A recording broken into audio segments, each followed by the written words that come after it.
欢迎来到巴巴娱乐呀频道，请订阅频道，所以大家不要错过当天最热门的新闻。我们今天的时事通讯包括以下内容：诚意演技炸裂，应渊是虐恋拷问，责任 or 爱情。天界战神应渊，这名字一听就霸气，但这位神仙的爱情故事却虐得人肝疼。诚意演的那叫一个好，把应渊的隐忍和深情刻画得入木三分，看得人眼泪哗哗的。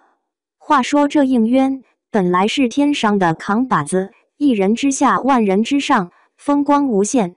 结果呢，好巧不巧碰上仙魔大战，他冲锋陷阵，以一敌百，结果自己却着了道，不仅眼睛瞎了，脑子还有点不清醒。这搁谁身上都得崩溃吧？但人家应渊硬是扛住了，为了不伤及无辜，把自己捆在昆仑树下，那份隐忍，真是让人佩服。昆仑树听着就仙气飘飘，但对于应渊来说，更像是一个牢笼。他被困在那里，日复一日地承受着痛苦，那滋味估计比吃黄连还苦。不过，就算身处困境，他心里还惦记着一个人，就是那个为他剜心制药的女主。应渊嘴上说着心系苍生，心里却偷偷地为女主雕刻了一个沉香炉。这玩意儿可不是普通的香炉，它代表着应渊那份深沉的爱意。你想啊，一个瞎了眼的神仙，摸索着雕刻，这得有多难，这得有多爱啊！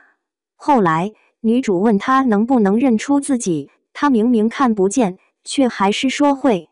这句会包含了多少无奈和深情啊！他知道女主为他剜心，却不能说，因为他的遵守天规。这天规有时候也挺坑爹的，把好好的两个人拆散了。很多人说应渊不够勇敢，不敢面对自己的心，但我觉得吧，他其实已经尽力了。他努力保护女主，努力在责任和爱情之间找到平衡。只是造化弄人，他的努力并没有得到女主的理解，反而让他误会了。应渊的内心戏那叫一个精彩，他从一个高冷的神仙变成了一个柔情似水的痴情郎。这转变诚意拿捏的恰到好处，看得人欲罢不能。他哭的时候，观众跟着哭；他笑的时候，观众跟着笑。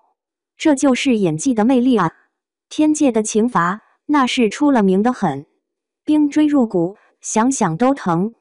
但应渊硬是扛了下来，把所有和女主有关的回忆都锁进了仙灵里。这是何等的毅力啊！这得有多爱啊！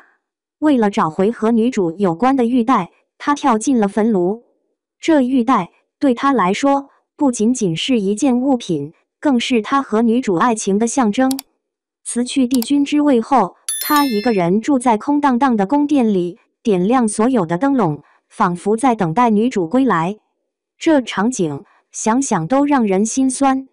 当他知道女主在叶忘川徘徊了900年，他毫不犹豫地自残，也要下叶忘川去救她。这份执着，这份深情，谁能不动容？应渊的爱情就像一出悲剧，充满了无奈和心酸。他背负着守护苍生的责任，却又深陷爱情的漩涡。他努力在两者之间找到平衡，却最终付出了巨大的代价。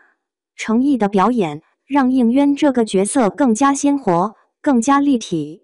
他把应渊的隐忍、深情、无奈、挣扎都演绎得淋漓尽致，让观众感同身受。应渊的故事或许只是电视剧里的一个情节，但它却反映了现实生活中很多人的爱情困境。在责任和爱情之间，我们该如何选择？这是一个值得我们深思的问题。爱有时就像一杯苦酒，明知苦涩，却依然甘之如饴。